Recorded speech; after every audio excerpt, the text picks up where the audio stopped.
Olá a todos!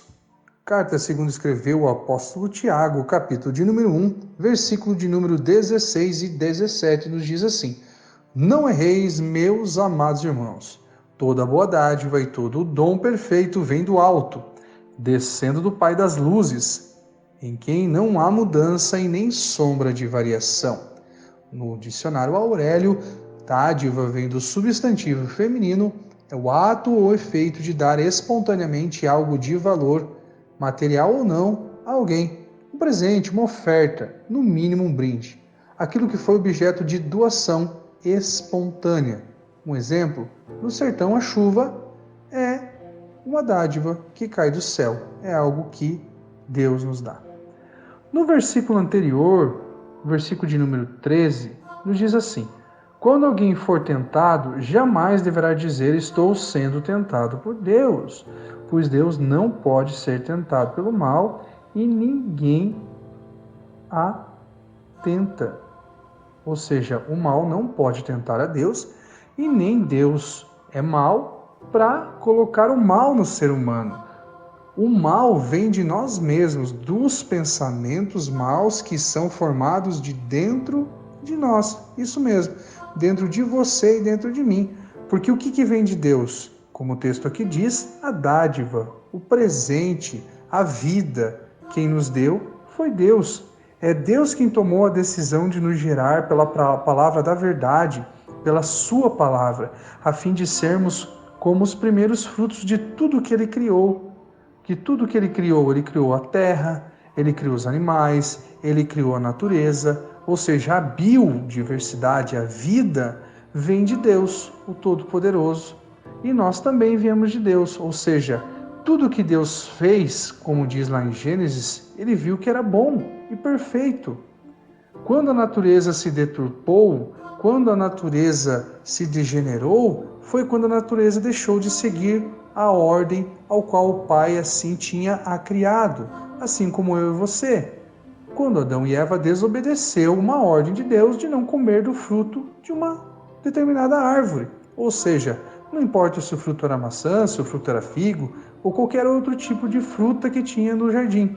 Mas esta árvore não era para se comer. Ou seja, logo quando o ser humano, Adão e Eva, seres criados por Deus, imagem e semelhança de Deus, desobedeceram. Ou seja, o pecado aqui está em desobedecer.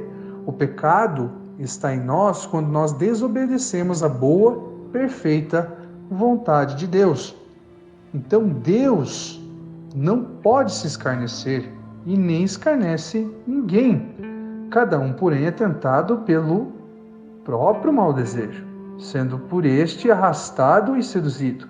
Então esse desejo, tendo concebido, ele dá uma luz, assim como uma mulher dá luz a uma criança. O nosso pecado é gerado dentro de nós e quando ele é consumado, então é como se tivesse dado a luz. Ou seja, o pecado, após ter sido consumado, gera a morte. Portanto, é por isso que eu e você precisamos da redenção desses pecados, seja qual ele for. Não existe pecado grande ou pequeno, pecado é pecado. Pecado é o contrário da ordem de obediência ao qual Deus destinou a mim e você para obedecermos a ordem natural do Deus Todo-Poderoso. Então nós precisamos de um caminho, precisamos de uma verdade, precisamos de um sacrifício. E esse caminho, essa verdade e esse sacrifício se chama Jesus Cristo. Espero que esse texto, assim como falou ao meu coração, possa falar melhor ao seu coração. E como de costume, leia na íntegra a carta a qual escreveu o apóstolo Tiago, o capítulo de número 1, ao qual o texto diz sobre as provas e as tentações. Nunca se esqueça, Deus sempre vai derramar as boas novas na sua vida, a boa dádiva. Tudo que vem de ruim e tudo que pode nascer de ruim ou provém de mim e de você, ou vem do Pai das trevas, não do Pai das luzes, que é o nosso Deus, que é o Senhor Jesus Cristo, nosso único e suficiente Salvador. Jesus tem o caminho, Ele tem a verdade da palavra para a minha vida e para a sua vida, que é um manual de instruções para nós andarmos no caminho certo, para a nossa redenção dos pecados. Se assim acreditarmos, professarmos o Senhor Jesus Cristo como nosso único e suficiente Salvador, assim eu e você seremos salvos. E isso vem pela fé. Fé também que é um dom, uma dádiva que não provém de nós, mas vem de Deus sobre a minha vida. E assim, quando nossa fé está firme sobre a rocha, que é Cristo, que é a palavra, que é a verdade e a vida, assim nós conseguimos nos manter de pé.